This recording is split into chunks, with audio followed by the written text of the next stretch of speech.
63.5. એકચ્યુઅલમાં તો એને આપવું જોઈતું હતું તમને રકમમાં કે ભાઈ કોપરનો પરમાણુ ભાર આટલો છે. હા તે રીતે હું એક જ મિનિટ જરાક જોઈ લઉં છું, પાછળ ચેક કરી લઉં છું, પાછળની ગણતરીમાં લોચા થશે. તો તમારી ચોપડીના પાછળના ભાગે પરમાણુ ભાર આપેલા છે એ તમે જોઈ શકો. આમ તો 63.5 ફિક્સ જ છે, એમાં કોઈ સવાલ નથી. આપણે એકવાર જોઈ લઈએ.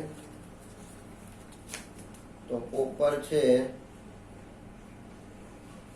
ઓકે 63.54 છે, વાંધો નહીં, ચાલો 5 બરાબર છે, ચાલો ઓકે. હવે Na એટલે 6.022 × 10⁻23 અને ધાર આપેલી છે 3.61 × 10⁻8 આખાનો ઘન. તો 4 × 63.5 6.022 અને આ 3.61 આખાનો ઘન, આ 10⁻23 અને 8 તારી 24. બસ આવી ગણતરી કેટલી વાર આવી ગઈ જોઈ લો. ચાલો હવે આપણે કરીએ. તો 4 કેલ્સીનો બરાબર યુઝ કરવાનો. 4 × 63.5 ભાગ્યા 6.022 ભાગ્યા આ 3 વાર કરવાના 3.61 ભાગ્યા 3.61 ભાગ્યા 3.61. તો તમારો જવાબ જે આવે છે એ આવે છે 0.8965 અને આ ગુણ્યા 10⁻1 ને ભાગ્યા 10 કરી નાખો. બરાબર છે, એક જ મિનિટ, ભાગ્યા 10 કરો.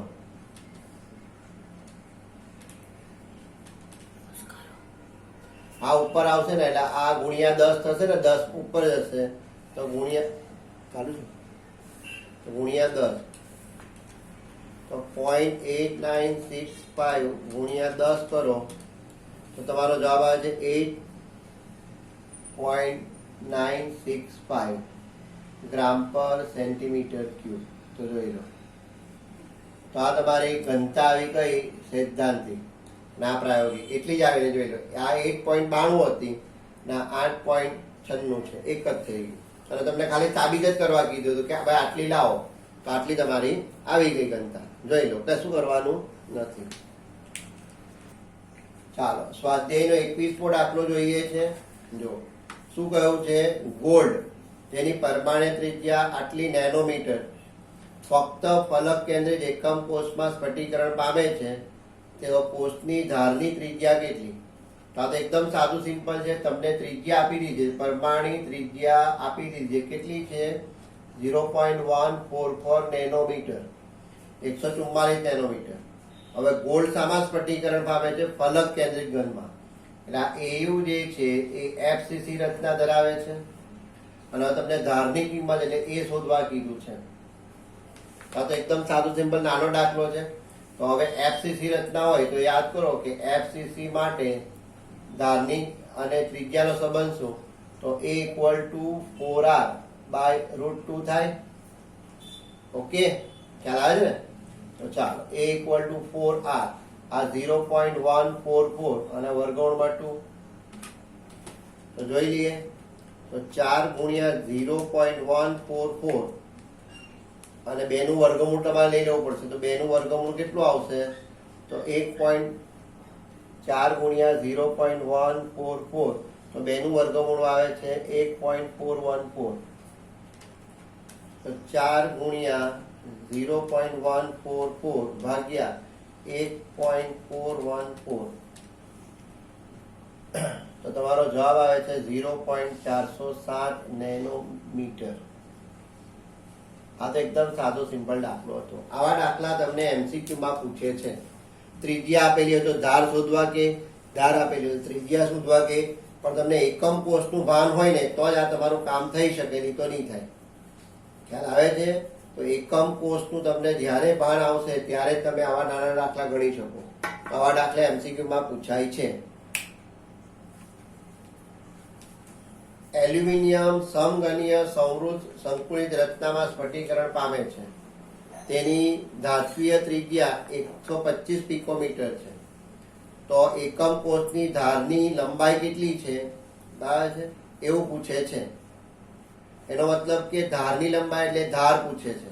અને બીજું પૂછ્યું છે એલ્યુમિનિયમના 1 સેન્ટીમીટર ક્યુબમાં કેટલા એકમ કોષ રહેલા હશે. હવે તમને એલ્યુમિનિયમ કીધું છે તો એલ્યુમિનિયમ સીસીપી રચના એટલે એફસીસી રચના ધરાવે છે. સીસીપી રચના એટલે તમારી પાસે એફસીસી રચના ધરાવે છે. હવે જો એ એફસીસી રચના ધરાવતું હોય તો તમને ખબર હોવી જોઈએ કે ધાર અને ત્રિજ્યા વચ્ચેનો સંબંધ શું હોય. ઓકે, તો હમણાં જે દાખલો ગણ્યો આપણે એના જેવું જ કામ થઈ ગયું છે. તો આપણે ત્રિજ્યા આપેલી છે, કેટલી છે? 125 પિકોમીટર.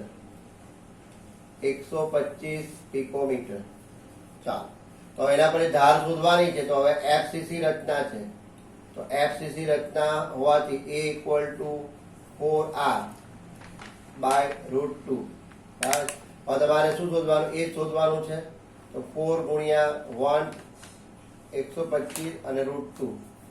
√2 એટલે આપણે હમણાં જ કહ્યું √2 એટલે કેટલા? √2 એટલે 1.414. તો ભાગાકાર કરો. 4 ગુણ્યા 125 ભાગ્યા 1.414. તો તમારો જવાબ આવે છે 353.607. 353.07 પિકોમીટર. તમારે આ ધારની કિંમત આવી ગઈ, જોઈ લો. થઈ ગયું? ઓકે, ચાલો. આ તો એક જવાબ તમારો આવ્યો. હવે બીજું શું કીધું છે? એલ્યુમિનિયમના 1 સેન્ટીમીટર ક્યુબ કદમાં એકમ કોષ કેટલા રહેલા હશે? તો એકમ કોષની સંખ્યા બરાબર 1 સેન્ટીમીટર ક્યુબ ભાગ્યા, હવે 353.07 10⁻⁻10. આ પિકોમીટર ને સેન્ટીમીટરમાં ફેરવવા પડશે ને આપણે, બરાબર ને? જ્યાં સુધી પિકોમીટર ને આપણે સેન્ટીમીટરમાં નહીં ફેરવીશું તો આ બેનું કેવી રીતે મેળ ખાશે? ઓકે, કારણ કે 1 સેન્ટીમીટર ક્યુબે 1 એકમ કોષ થાય. તો આટલા એ કેટલા? તો એકમ કોષની સંખ્યા શોધવી હોય તો એમાં એનું સૂત્ર શું છે? તો એકમ કોષનું કદ એટલે A ક્યુબ અને કુલ એકમ કોષ એટલે A ક્યુબ. એટલે આ થઈ ગયું. તો હવે ગુણ્યા 10 વડે ગુણો. તો આ ગુણ્યા 10 છે, એના √3 થયા. ચાલો, તો હવે 1/3507 ગુણ્યા 10⁻30. તો આ તો સીધા 10⁻30 ઉપર 10⁻30 થઈ જશે. આ ભાગાકાર કરીએ. 1 ભાગ્યા 353.07 ભાગ્યા 353.07 ભાગ્યા 353.07. તો તમારો જવાબ જે આવે છે એ બહુ બધા મીંડા વાળો આવે છે. કેટલા મીંડા છે? 3 4 5 6 7. 7 મીંડા છે. 1 2 3 4 5 6 7 અને પછી 22 72 છે. તો હવે તમે આ બધા મીંડાને કાપો, બરાબર છે? તો આપણે 1 2 3 4 5 6 7 8 એટલે 2.272 ગુણ્યા 10⁻22 સેન્ટીમીટર એટલે સોરી એકમ કોષ. સેન્ટીમીટર ક્યુબ તો ઉડી ગયા. આટલા એકમ કોષ આવે. 2.272 ગુણ્યા 10⁻22 એકમ કોષ આવે. આટલા એકમ કોષ છે તમારા. તો આ દાખલા પણ MCQ માં પૂછાયા છે. પહેલો પોર્શન એવો જ છે. તમને ત્રિજ્યા આપી છે, ધાર શોધી કાઢો અને ધાર પરથી એકમ કોષની સંખ્યા શોધો. તો આ દાખલો પણ તમને 2 માર્કમાં કે 3 માર્કમાં પૂછવો હોય તો પૂછી શકાય. ઓકે, ચાલો. સ્વાધ્યાયનો 25મો દાખલો લઈ લઈએ. જો NaCl ને 10⁻³ મોલ ટકા સ્ટ્રોન્શિયમ ક્લોરાઇડ વડે ડ્રોપ કરવામાં આવે તો ધનાયનની સાંદ્રતા શું હશે? હવે તમે યાદ કરો અશુદ્ધિ ક્ષતિ. તો તમારી પાસે NaCl હોય અને એમાં તમે ટ્રોન્શિયમ ક્લોરાઇડ ઉમેરો તો આ ટ્રોન્શિયમ ક્લોરાઇડમાં Sr+2 છે. એટલે શું કરે? તો NaCl માંથી 2 ધન આયનનું વિસ્થાપન કરે, એટલે કે 2 જગ્યા ખાલી કરે, પણ પોતે ગોઠવાય એક જ જગ્યા પર. એટલે આપણે એવું કહેતા હતા કે જેટલા Sr+2 ગોઠવાય એટલે ધન આયન છિદ્ર ઉત્પન્ન થાય. ઓકે, તો હવે તમે આપેલી સાંદ્રતા શું છે? તો NaCl માં તમે 10⁻³ મોલ ટકા SrCl2 ઉમેરો છો. ઓકે, તો આનો મતલબ શું થાય કે ભાઈ 100 હોય તો 100 એ 10⁻³ તો એક કેટલા? તો 10⁻³ ભાગ્યા 100. આ 100 પાછા ઉપર 10⁻⁵ મોલ થાય. આવું થાય. ઓકે, ચાલો. હવે તમને ખબર જ છે કે 1 મોલ એટલે 6.022 into 10⁻23. તો 10⁻⁵ મોલ એ કેટલા? તો 6.022 into 10⁻23 10⁻⁵. તો 6.022 આ 23 માંથી 5 જાઓ એટલે 18 આવે ને? ગણી કાઢો, 18 આવશે. 18 મોલ જવાબ આવે તમારો. તો આટલી એની સાંદ્રતા હોય એટલે કે આટલા છિદ્ર ઉત્પન્ન થયા હશે તો આટલા એ ગોઠવાયા હશે એવું કહી શકાય. તો આ તમારો જવાબ છે 25મા દાખલાનો. એકદમ સાદો સિમ્પલ છે. 100% કે 100 આટલા તો એક કેટલા? એટલે 10⁻⁴. 1 મોલ એટલે આટલી સાંદ્રતા એટલે અથવા આટલા અણુ થયા તો આટલા એ કેટલા? તો 6.022 into 10⁻18. તો એકદમ સાદા સિમ્પલ છે. તો આપણા બધા દાખલા ગણાઈ ગયા. હવે એક ઉદાહરણનો દાખલો બાકી છે. બરાબર. સ્વાધ્યાયનો 24મો દાખલો પણ થઈ ગયો. બરાબર. અને 25મો દાખલો પણ થઈ ગયો. ઓકે, ચાલો. હવે આપણે ઉદાહરણનો એક છેલ્લો દાખલો. હવે આપણે ઉદાહરણનો ત્રીજો દાખલો જોઈ લઈએ છે. તો આ ત્રીજો એટલા માટે અલગ કર્યો છે કારણ કે સમથિંગ અલગ છે. તો આપણે અલગ રીતે ગણવાનો છે. એટલે આ ત્રીજો દાખલો મોસ્ટ આઈએમપી છે.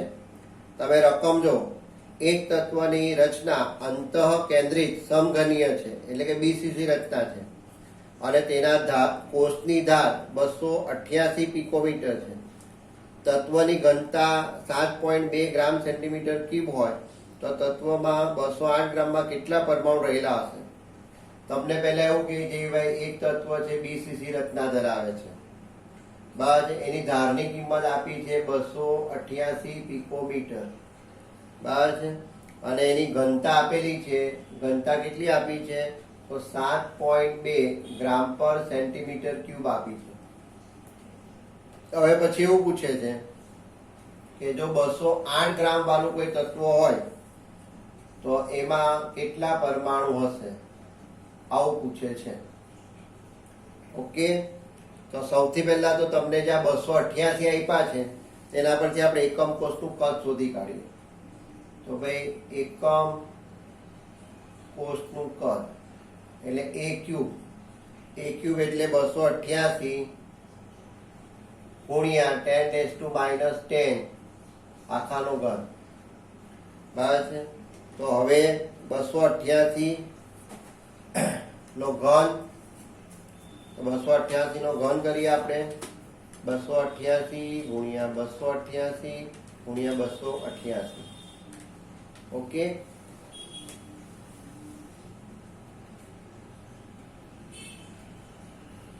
ખ્યાલ આવે છે? એટલે તમારો જવાબ જે આવે છે એ 2 3 8 8 7 8 7 2 ગુણ્યા 10⁻30. આપણે જવાબ તમારો 2 પોઈન્ટ સમથિંગ લખવો હોય તો કેટલા ડિજિટ કાપવા પડશે? તો તમારા ડિજિટ 1 2 3 4 5 6 ને 7 કાપવા પડે. 7 એટલે 23 થાય. આ 9 ગુણ્યા 10⁻23 સેન્ટીમીટર ક્યુબ. ઓકે, ચાલો. હવે તમને 208 ગ્રામ વાળું એક તત્વ આપેલું છે. તો 208 ગ્રામ વાળા તત્વનું કદ કેટલું થાય તે શોધવું પડશે. તો 208 ગ્રામ વાળા તત્વનું આપણે કદ શોધીએ. તો તમને યાદ હોય તો ઘનતા એટલે દળ ભાગ્યા કદ. તો આપણે એનો ઉપયોગ કરીએ છીએ. તો દળ ભાગ્યા ઘનતા સાદુરૂપ આપી દીધું એટલે કદને સૂત્ર કરતા બનાવી દો. તો દળ કેટલું છે? 208. ઘનતા કેટલી છે? 7.2. આ દેખાય છે? જોજો તું 208 ભાગ્યા 7.2, તો તમારો જવાબ આવે છે 28.88 એટલે 89 સેન્ટીમીટર ક્યુબ. આમ તો આપણે શું કર્યું, તો સૌથી પહેલા અહીં જે કદ આપેલું હતું, સોરી ધાર આપેલું હતું, એના પરથી કદ શોધી કાઢ્યું. પછી આપણે ઘનતા અને દળ ભાગ્યા કદ, તો 208 ગ્રામ આપેલા હતા, તે 208 ગ્રામનું કદ શોધી કાઢ્યું. ઓકે, તો એના પરથી આપણે લખી શકીએ એકમ કોષની સંખ્યા. તો એકમ કોષની સંખ્યા, કારણ કે એકમ કોષની સંખ્યાનું સૂત્ર શું છે, તો એકમ કોષનું કદ ભાગ્યા એકમ. તો એકમ કોષ એટલે 208 ગ્રામ જે છે એનું કદ કેટલું આવ્યું, તો 28.89, અને એકમ કોષનું કદ કેટલું આવેલું હતું, આટલું 2.39 ગુણ્યા 10⁻23. આમ આનું સાદરૂપ આપો, બરાબર છે, તો તમારો જવાબ આવશે, આ 2 નો ભાગાકાર કરો, 28.89 ભાગ્યા 2.39, તો 12.087 આવે છે, 12.08 આવે છે. 8 ગણવું હોય તો ચાલશે, અને 10⁻23 આટલા તમારા એકમ કોષ થયા. હવે કઈ રચના હતી, બીસીસી. તો તમને ખબર જ છે કે બીસીસી માં એક એકમ કોષ દીઠ કેટલા પરમાણુ હોય, 2. એક એકમ કોષ દીઠ કેટલા પરમાણુ હોય, તો ભાઈ 2. તો આટલા એ કેટલા, 12.088 × 10⁻23 એ કેટલા, તો 2 ગુણ્યા 12.088 ગુણ્યા 10⁻23, બરાબર. તો 12.088 ગુણ્યા 2, તો તમારો જવાબ આવે છે 24.176 ગુણ્યા 10⁻23. તો આટલા તમારા એકમ કોષ હશે. તો આ દાખલો જે છે જરાક સમથિંગ ધ્યાન રાખવા પડે એવો છે, અને આ દાખલો હમણાં બોર્ડમાં પણ પૂછાયો હતો માર્ચની એક્ઝામમાં. તો જરાક જોઈ લો. પહેલા તમને ધાર આપેલી છે, એના પરથી એકમ કોષનું કદ શોધી કાઢો. પછી તમને 208 ગ્રામમાં કેટલા પરમાણુ જેવું પૂછ્યા છે, તો 208 ગ્રામમાં જે તત્વ છે એનું કદ શોધીએ, તો ઘનતા દળ ભાગ્યા કદ એટલે દળ ભાગ્યા કદ. પછી એકમ કોષનું કદ ભાગ્યા કુલ કદ. સાદરૂપ આપો તો જવાબ આ રીતે આવી જાય છે. તો આપણા જે ટોટલ દાખલા હતા, બરાબર છે, એ તમામ દાખલાઓ અહીંયા પૂરા થાય છે. અને આપણે બરાબર છે એક 25મો જે દાખલો ગણ્યો એ છિદ્રવાળો છે, એ પણ ગણાઈ ગયો છે. હવે ખાસ ધ્યાન રાખજો, બરાબર છે, એક જગ્યા પર મારી ભૂલ થઈ ગઈ હોય તો હું સુધારી લઉં છું. શું થઈ હતી, લગભગ મેં ઉતાવળમાં એવું કહ્યું હોય, આઈ થિંક અત્યારે મને યાદ નથી, તો 1 પિકોમીટર બરાબર 10⁻12 મીટર થાય છે. તો સેન્ટીમીટર કેટલા થાય, 10⁻10 સેન્ટીમીટર થાય. આ ખાસ ધ્યાનમાં રાખવાનું છે તમારે. ઓકે, તો આમાં જો મારાથી આગળ વિડીયોમાં કોઈ ભૂલ બોલાઈ ગઈ હોય, ભૂલથી આટલું જરાક માપ યાદ રાખજો, બરાબર. આ એકમનો સંબંધ યાદ રાખજો. હવે એક છેલ્લો દાખલો આપણે ગણવાનો છે, સંબંધિત લખાણનો 14મો દાખલો. સંબંધિત લખાણ જે છે એનો 14મો દાખલો છે, જે છિદ્રવાળો છે, એ જોઈ લઈએ. એટલે આજે આપણા કમ્પ્લીટ ચેપ્ટર 1 ના દાખલા પૂરા થાય છે. પેજ નંબર 23 પર એક દાખલો છે. એક સંયોજન ષટકોણીય સંવૃત સંકુલિત રચના બનાવે છે. તેના 0.5 મોલમાં છિદ્રોની કુલ સંખ્યા કેટલી હશે, તે પૈકીના કેટલા છિદ્રો ચતુષ્ફલકીય છે, આવું આપણને પૂછે છે. એક સંયોજન ષટકોણીય સંવૃત સંકુલિત રચના બનાવે છે. તેના 0.5 મોલમાં છિદ્રોની કુલ સંખ્યા કેટલી હશે? તો રચના કઈ છે ભાઈ? સીસીપી રચના છે. બરાબર.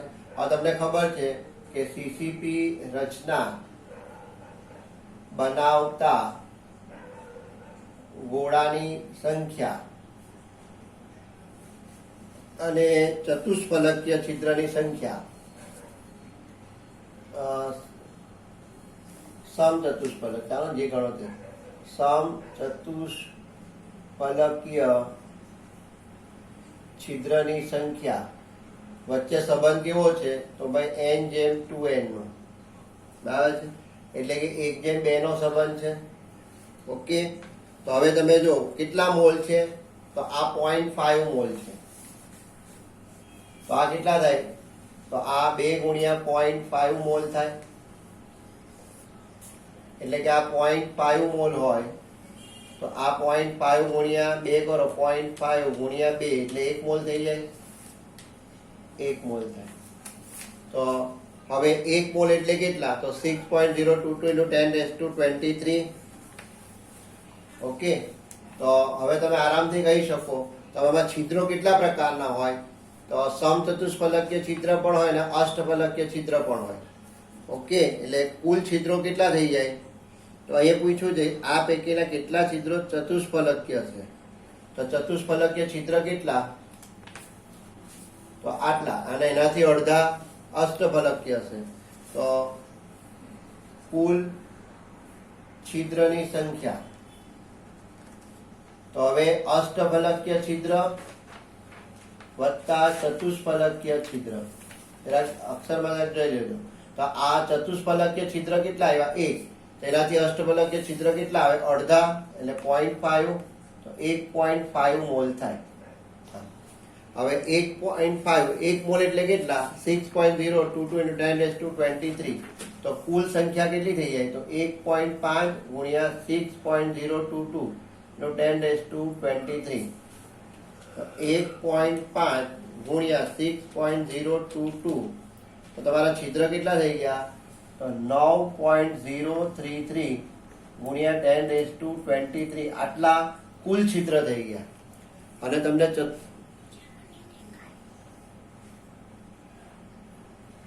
ઉપર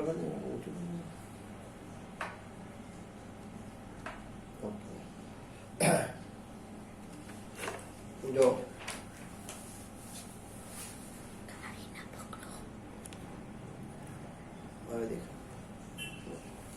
તો હવે તમારા કુલ છિદ્રની સંખ્યા આવી ગઈ. તો ચતુષ્ફલકીય છિદ્ર કેટલા છે 1 મોલ, 1 મોલ એટલે કેટલા થઈ ગયા 6.022 × 10⁻23. તો તમારા બધા પ્રશ્નોનો જવાબ અહીંયા આવી ગયો. તો ફરી પાછું રિપીટ કરું છું, સાંભળજો કે ભાઈ તમને 0.5 મોલ કીધેલા છે, તો 0.5 મોલ નો મતલબ કેટલો થાય બરાબર છે. તો હવે પહેલા તો એ સમજો કે સીસીપી ગોળાની સંખ્યા કેટલી તો n, તો ચતુષ્ફલકીય છિદ્ર છે બમણી, તો આ બંને વચ્ચે સંબંધ કેવો થઈ ગયો 1/2 નો. હવે ગોળા કેટલા આપ્યા છે 0.5, તો આના 2 બમણા એટલે 1 મોલ થાય. તો ચતુષ્ફલકીય છિદ્ર કેટલા થઈ ગયા 1 મોલ, 1 મોલ એટલે 6.0 × 10⁻23. કુલ છિદ્ર પૂછ્યા છે, તો કુલ છિદ્ર એટલે અષ્ટફલકીય છિદ્ર વત્તા ચતુષ્ફલકીય છિદ્ર 0.5, કારણ કે અષ્ટફલકીય છિદ્ર ચતુષ્ફલકીય છિદ્ર કરતા અડધા હોય, તો આ 1 મોલ તો 0.5 એટલે 1.5, એટલે કુલ છિદ્ર કેટલા થઈ ગયા 1.5 મોલ. હવે 1.5 મોલ છે અને આપણને ખબર છે 1 મોલમાં કેટલા હોય 6.022 × 10⁻23. તો તમારો જવાબ આવી ગયો. ઓકે, તો અહીંયા તમારા બધા દાખલા પૂરા થઈ ગયા છે. લાસ્ટ ટાઈમ આપણે અણુસૂત્રના 7 દાખલા જોયેલા હતા. આજે ઘનતાના અને છિદ્રના બધા દાખલા આપણા પૂરા થઈ ગયા છે, એક પણ દાખલો બાકી રહેતો નથી. તો મિત્રો એકવાર છેલ્લી વાર તમને હાઇલાઇટ આપી દઉં છું કે તમારે જો ઘન અવસ્થામાં દાખલાને એક પણ માર્ક જતા ન કરવા હોય તો તમારે કેટલીક વસ્તુની કાળજી રાખવી જરૂરી છે. દાખલા તરીકે જરાક ઝડપથી હાઇલાઇટ આપી દઈએ તો ઘન અવસ્થામાં દાખલા ગણવા હોય તો તમને તો પેલા એકમ કોષનો ખ્યાલ હોવો જોઈએ.